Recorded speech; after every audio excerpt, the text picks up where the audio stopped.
Part 3, The Tools.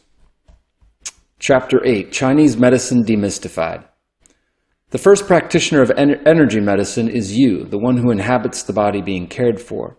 Using the principles of energy medicine, you can optimize your body's natural capacities to heal itself and to stay healthy. You can bring renewed stamina to a tired body, fresh vitality to a wearied mind, and a new bounce to a sagging spirit. You can manage your energies to more effectively meet stress, reduce anxiety, and free yourself of many ailments. And you can apply what you learn for yourself to benefit your family members and other loved ones. Donna Eden, from the book Energy Medicine. The crux of holistic integration is simply this. Reductionism, which is Western medicine, treats disease. Holism treats patterns. Christian Nix. Seeing and taking responsibility for my emotions brought me a very fresh understanding as to why I was struggling with depression. Chinese medicine helped me understand my emotions in the context of my whole body. The Chinese have known for thousands of years exactly why people struggle with depression and have incredible solutions to this problem. Chinese medicine doesn't see a symptom and tries to treat it. Chinese medicine reveals patterns of things that may seem unrelated to each other, but are a part of the same pattern on physical, energetic, and emotional levels. When the pattern is discovered, it can be treated from the vast reservoir of knowledge and tools from thousands of years of brilliant medicine. In the clinic, I frequently get phone calls from people wondering if I can help them with a particular health problem they have. When we go to a Western doctor, we go because we automatically assume that they can help us with whatever we are dealing with. The same is true for Chinese medicine. In some way, I have been able to help every person that I have ever treated in the clinic. Chinese medical doctors can help with any problem under the sun, even the ones that are the most untreatable and unmanageable from a Western perspective. The Chinese medical philosophy understands the body in an amazing way that facilitates healing through natural means and restores balance to the body. Acupuncture, one of the branches of Chinese medicine, is good for anyone at any time with virtually any health condition. It doesn't matter if it is something as simple as scrapes and bruises, female issues, back and neck pain, or chronic diseases such as cancer, diabetes, or Parkinson's. These same diseases and problems were around thousands of years ago, and the Chinese successfully dealt with them then and could successfully deal with them now. All these issues fall into very specific treatable patterns. Every Westerner should learn about Chinese medicine and the precepts behind this medicine. I am convinced that if everyone was taught and followed the healthy ideals of Chinese medicine, we could eliminate 70% or more of all disease and health problems in the world today. That is how powerful this medicine is. If we combine this integratively and seamlessly with the best of Western medicine, this world would be a much different place. In China, you can go to many hospitals, and there is both an Eastern and Western wing. Many of the doctors are fully trained in both disciplines. When a patient comes in, it is determined immediately whether Eastern or Western medicine, or a combination of both, would be best for healing. This model is amazing and combines the best of both worlds. Think of the possibilities. What are some of the main precepts of Chinese medicine? It gets to the root cause of the problem. Don't get me wrong, I think aspects of Western medicine are great. As just mentioned, I think we should combine the best of Western and Eastern here in the USA in an environment that isn't driven by profit. This would be an incredible system of medicine working synergistically. However, what I have observed is that frequently Western medicine does not treat the root cause of most health problems. Most drugs and surgery just manage the symptoms of disease. Drugs in particular are designed to be very profitable for the companies who make them, oftentimes and arguably at the expense of the people they're supposedly helping. If your thyroid is underfunctioning, in Western medicine, you'll be given a synthetic drug to take for the rest of your life. What about finding out the reasons for the imbalance in the first place? What about answering the question why the thyroid is not making hormones the way it's supposed to? I've always been a very curious person. When I was diagnosed with hypothyroidism at the age of 17, I remember the doctor handing me a prescription for Synthroid and telling me that I would have to take it for the rest of my life. I asked him what caused my thyroid to underfunction in the first place. His response was, "We don't know." And that was that. I find most Western medical doctors don't know much about what causes the thyroid not to function correctly. Because they don't know why it underfunctions, they don't look for or know real natural solutions. But an underfunctioning thyroid has very specific causes and proven natural strategies to heal. Hearing that I would have to take a drug for the rest of my life did not sit well with me. Upon taking the medication, I felt better, but the medication did not fix the underlying problem. It simply covered it up. We should all be intensely curious and take our health into our own hands. What about inflammation? What about a viral factor affecting the thyroid? What about foods that cause inflammation? Perhaps you need more iodine or tyrosine in the diet. Perhaps your thyroid needs to be cleansed from heavy metals and heavy chemicals. Maybe your liver is not converting T4 to T3 properly. Maybe the rest of your endocrine system is not functioning well for some reason. What if there are emotional causes and an imbalance to your fifth chakra? If your thyroid is damaged from exposure to heavy metals and heavy chemicals, the root cause would not be addressed by taking synthetic hormones, would it? Ask questions. Be curious. Get responses and be your own detective. I took medication for over 12 years. Now, since I see this in the clinic as the most common issue that I treat, I have done considerable reading, investigating, and implementing strategies with people that discover and correct the underlying cause of the problem. When you address the underlying causes, the need for medication may go away, and you can be restored to balance. Balance is the goal of Chinese medicine. Your body has the remarkable ability to balance itself when the correct things are addressed. This is the heart of Chinese medicine. It seeks to understand all of the causes as to why your body may not be functioning properly by seeing the patterns that created the problem. Restore balance to the body. Chinese medicine is about balance. Disease and health problems are reflections of unbalance. Therefore, any treatment in Chinese medicine is about restoring balance. Chinese medicine doesn't cure anything. It helps restore the body's own ability to balance itself. One of the main guiding principles of Chinese medicine is the idea of hot versus cold. For example, if someone is extremely constipated and has a burning sensation in the abdomen and sphincter region, these signs could reflect internal heat in the large intestine. If you leave cookies baking in the oven for too long, they will burn and dry out. If you are consuming foods that have a hot or warm thermal quality, such as alcohol, which is very hot, over time, continued consumption creates an imbalance. This is especially true if equally cold things are consumed. If a fire was burning, what do we reach for most of the time to put out the fire? Water. So the concept to restore balance in Chinese medicine would be to cool down the large intestines and bring moisture to this area. There are acupuncture points, herbs, prescriptions for food therapy, qigong, which is movement, breathing, and meditation that cultivates life-healing energy, and other things that can expel heat from this part of the body, cool it down, and restore moisture, thereby facilitating healing and restoring balance.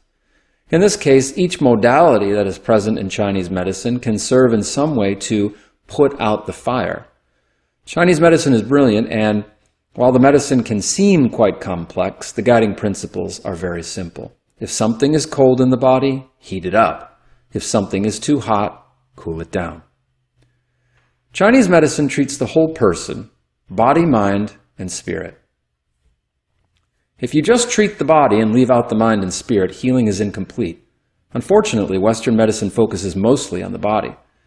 Identified in ancient literature as one of, if not the most important causes of lack of harmony in the body, are the 7 internal demons. These demons are the 7 primary negative emotions: anger, fear, worry, pensiveness, excessive joy, grief, and sadness. Emotions are a part of the mind. Considering them must be a part of the total picture when helping someone to heal their whole person. The internal negative emotions and experiences in the past must be dealt with to help someone truly heal on all levels. When someone gets a serious health problem, this is usually just a reflection that there has been disharmony of unresolved internal conflict in someone for a long time. Chinese medicine also does not treat disease. It does not treat cancer, diabetes, arthritis, or any other Western named diseases. The Chinese didn't think about cures, but balance and harmony. However, all of the diseases mentioned earlier and more were described in patterns that the Chinese saw reflected in the body. For example, if someone has lower back pain, this may be called kidney yang deficiency in Chinese medicine. If you have a deficiency, the guiding principle in Chinese medicine is to tonify or build up. If you have excess in the body, the principle is to reduce. The goal in this case would be to tonify or strengthen kidney yang, and there are many ways to do that. If someone has a cancerous tumor, for example, this may be a pattern called damp phlegm. Cancer may present also as other different patterns. If you jumped into a lake with all your clothes on and then got out, your clothes would feel heavy on you. Internal dampness would be like wearing heavy clothes on the inside. When things are heavy, the internal tendency is that things slow down. Blood, electricity, and other body processes need to keep moving to maintain balance. If there is an internal state of dampness, this can slow things down. After years and years of internal dampness, lack of balance reflects itself in the body symptomatically. If things slow down too much, they can become a substantial mass of phlegm, which the Chinese called a nodule, and this can be synonymous with a tumor in Western medicine. So the principle in this case is to drain dampness and break up phlegm in the body. Many drying herbs and moving herbs for dampness and phlegm are part of the Chinese herbal pharmacopoeia. The Chinese saw these patterns and used the guiding principles to bring balance, harmony to the body through natural means.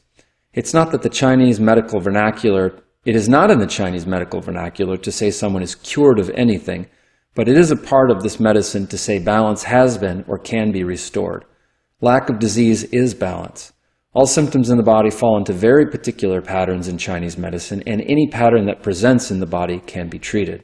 The key in this case, and in any case, is to restore balance before phlegm or a tumor appears. Prevention is much easier on the body in the long run. Activate the body's own healing mechanism. One thing that Chinese physicians talk a lot about is qi. While qi is described in many ways, perhaps one of the best translations is that qi is oxygen or even electricity. Qi can take many forms and do many different things. Qi is so many different things, but it has also been described as our life force or spirit. Our spirit is what makes us alive. It is the animating principle of life in the body. A television without electricity is just plastic and other inanimate parts, but with electricity it comes to life. Without spirit, we would just be a pile of flesh and bones, dust. Without qi, the body is just flesh and bone. Oxygen and the electricity running through the nervous system and acupuncture channel system is the qi that has been described in ancient terms. Qi is not some super mystical substance, but a scientifically measurable and palpable thing. The best book that discusses how similar Western medicine is and how acupuncture can be best understood is called The Spark in the Machine, How the Science of Acupuncture Explains the Mysteries of Western Medicine, by Daniel Keown, who is an acupuncturist and a medical doctor in the United Kingdom. This is why upon putting a needle in a patient and stimulating or twisting the needle, an electrical sensation can be felt by the patient. Have you ever rubbed your feet on the carpet and then touched someone and felt the discharge of static electricity? This is what some people experience with acupuncture. We can simply insert the needles, which are virtually painless, and let them balance the body through this acupuncture treatment. By balancing and regulating electrical flow in the body, oxygen, blood, and pain-modulating chemicals from the brain can be delivered to the areas of the body that need it most. Science, using the understanding of embryology, is finally able to explain how acupuncture works. One of the main ways a Chinese practitioner works with qi is through the qi channels of energy. These channels correspond perfectly with connective tissue divides in the body. Connective tissue is piezoelectric, meaning that it is a great conductor and generator of electrical energy, or qi. The qi that is in your body can be likened to a huge river, and this river just happens to be a river of invisible electric energy. While we may not be able to see qi, qi energy can be felt in the channels, and you can feel it flowing in the body with learned sensitivity. You can't see electricity in the power line, but if you come near it or touch the power line, you will definitely feel it. Anyone can learn to feel the electrical qi that is in the body. Modern science has proven this energy exists, and we can now measure it with advanced scientific equipment. We use very advanced equipment to produce an electrocardiogram, which allows us to measure the electrical activity of the heart. The heart is the electromagnetic center of the body, which is why the Chinese called this organ the emperor. The electrical river of qi is divided into 12 major channels or sections that correspond to 12 different organs. This energy flows down the arm and back up to the head, from the head to the feet, and from the feet back to the chest or head area again. These channels are associated with organs because every connective channel division of energy connects through a primary organ and has a significant impact on how that organ functions both physically and energetically. Organs in Chinese medicine have physical, energetic, and consciousness qualities. These channels, or meridians, or sections to the river of qi, run through the body from bones to muscles all the way up into the skin. In a very simple way, if you want to understand how health problems occur, it can be understood by using the same river analogy. If a blockage occurred at any point in the river, what would happen to the foliage downstream that is now receiving the same amount of water? It would lose the life-giving energy of that water to grow, be healthy, and proliferate. The same is true in the river of qi of the body. For example, the stomach channel runs from north to south, from the face to the feet, and it passes through the stomach on its way down. Blockages in the energy system can occur for many reasons, such as eating the wrong foods, not exercising enough, holding on to negative emotions, getting attacked by a virus or bacteria, etc. If a blockage occurred anywhere on this channel, what symptoms would you expect? Any symptom that relates to Chinese stomach dysfunction could be things such as nausea, vomiting, belching, acid reflux, esophageal or stomach cancer, etc. Let's say the blockage occurred at a point along the channel right next to the belly button. If a blockage occurred on a regular river, we would of course go to the site of the blockage and do what is needed to free up the flow of water. Inserting a needle in the place of a blockage along this channel will have the same effect and allows oxygen, blood, and electricity to flow unimpeded once again to that area. Once the channel is flowing freely again, balance is restored and symptoms may then disappear. Free-flowing qi nourishes tissues, cells, muscles, organs, and glands, which is why it's so critical that there's enough of it and it is flowing where it needs to. The expertise comes in knowing where to put the needles and where the imbalance is coming from. Some people have so many imbalances that they need many sessions to correct it. Also, most people have been living with some form of blockage for years, even decades. Some imbalances can be corrected in a very few treatments, but some require extensive, multifaceted treatment. In China, if a case of serious imbalance occurs, such as the presentation of a very chronic disease, one may go every day or every other day for weeks or months to receive acupuncture treatment. Imbalances occur every day in our electrical system, some being small and some very large. This is why I'm a huge proponent of getting acupuncture regularly for life, as it's a simple thing to do with potentially incredible benefits. Prevent health problems with Chinese medicine. By getting regular acupuncture treatments, receiving constant guidance from a Chinese physician about food and herbs, and living in harmony with nature, you can prevent most diseases, be happy, and live a full life. Chinese medicine was designed to deal with imbalances long before they turn into chronic disease patterns. Imagine if we were raised from the time we were infants learning about how to have a sound body, mind, and spirit. Life would be fuller, and we would all suffer less, creating a much more peaceful world. Now that you have some understanding of the principles of Chinese medicine, in this section we'll examine some of the other tools the Chinese use to help restore balance to their bodies. Herbs. In many ways, the Chinese were the first pharmacists, using an extensive list of natural substances to help restore harmony to the body. In fact, many of the drugs used by pharmaceutical companies today are isolated substances that are found in numerous plants and herbs. Isolating a substance and using it in large quantities can often lead to imbalance, but using the whole herb rarely causes imbalance when used properly. The Chinese pharmacopoeia consists of hundreds and hundreds of herbs that are used for every health problem and pattern found under the sun. An interesting quality that the Chinese discovered thousands of years ago is that every herb enters into very specific channels and organs in the body. For example, if disharmony were found in the stomach channel, one would want to use an herb that brought about an action that affected that channel and organ. Knowing how to use herbs is, in my estimation, the most powerful and most complicated aspect of Chinese medicine. This is why we're board certified to use them. Herbs are categorized according to their main actions: hot and cold properties, taste, which can be acrid, sweet, salty, bitter, and toxic, what channels they affect, and how well they work with other herbs. Herbs are extremely powerful in dealing with almost anything, from simple things like a cold to complex things like chronic degenerative diseases. Some herbs need to be consumed for a longer period and some for shorter. If a health problem took 20 years to develop, taking herbs for months or longer may be required to heal. Food therapy. Foods are used much the same way herbs are regarding their energetic qualities and what organs and channels they affect. After a long winter and wanting to cleanse the body, spring cleaning, bitter herbs and foods may be used to help the body cleanse. Dandelion leaves and kale may be used to accomplish this.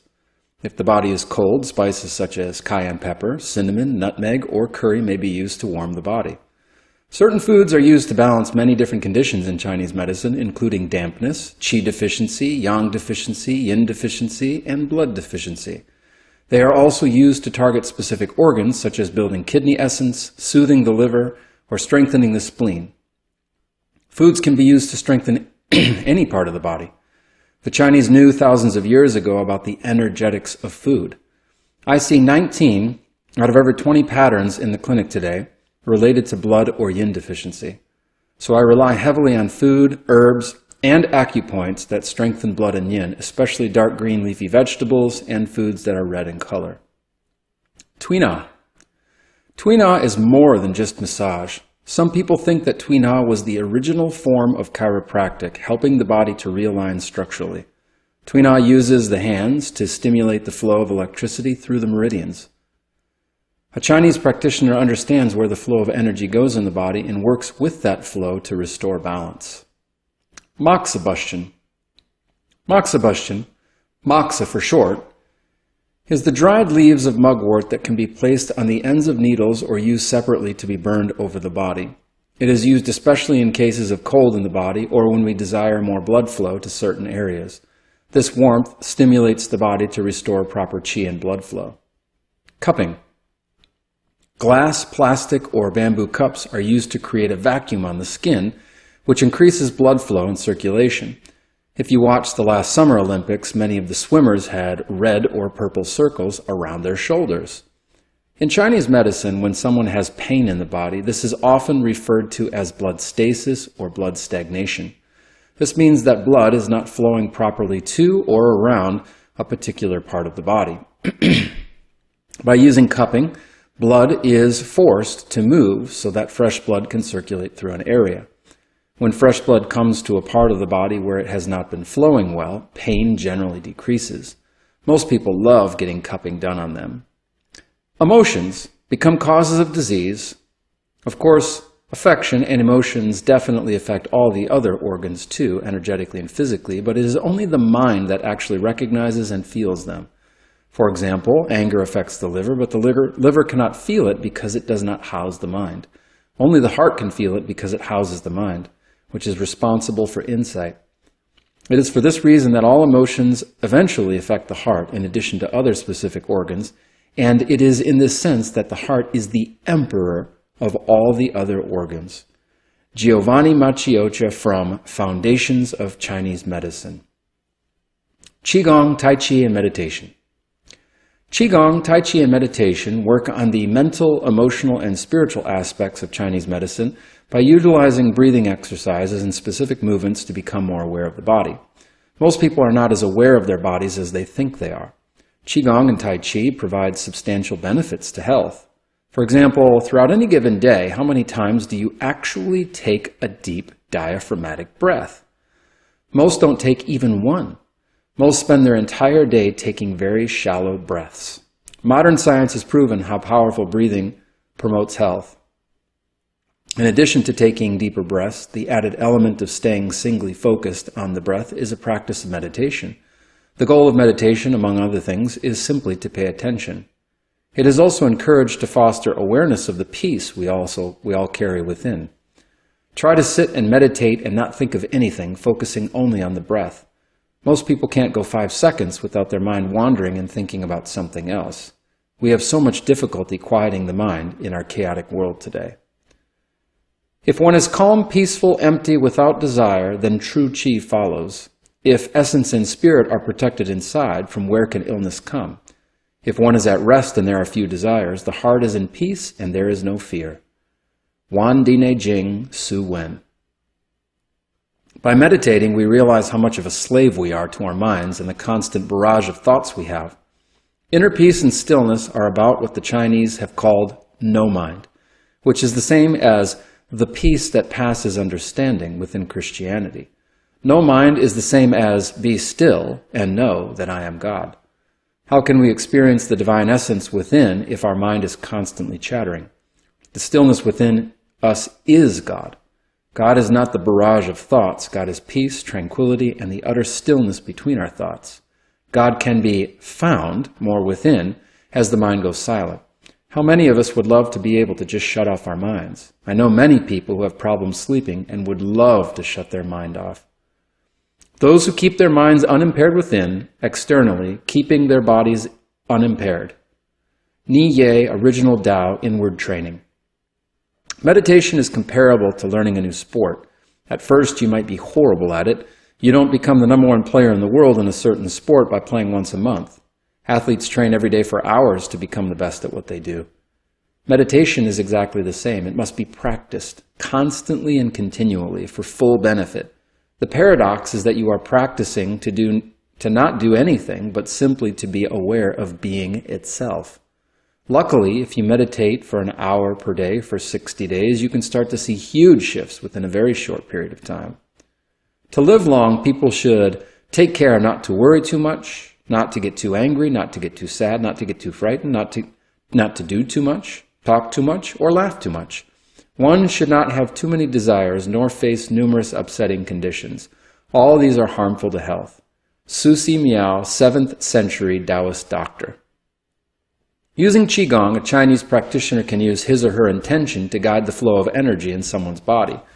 Through deep meditation, one can eventually feel, see, and be able to direct the electricity inside of them. They can even learn to project electricity from their own body to another's body. This may seem strange because it is not a part of what we normally see in medicine, but quantum physics has more than proven that this is not only possible, but we can learn to direct energy within our minds and intention. People can be taught not only to feel the flow of electrical chi in the body, but also, by understanding this flow, can be directed by a person to help restore balance within themselves. A modern form of this is called quantum touch. Herbs, food therapy, cupping, moxibustion, Tui Na, Tai Chi, and meditation cover many of the different modalities that the Chinese have used to maintain incredible health for thousands of years. I began by stating that if we all employed what the Chinese knew to be good practices for thousands of years, we could reduce disease and suffering in amazing ways. The best of Chinese medicine, combined with the most useful aspects of Western medicine in an environment not driven by profit but by actual patient care, would revolutionize health. This chapter was written for those who are not familiar with Chinese medicine. It is truly one of the most remarkable systems of natural healing this world has ever known, and has changed my life and how I understand the body. I hope that some of the mystery surrounding this medicine is clear to you as well. All acupuncture methods must find their root in the Shen, the spirit. Mi Huang Fu.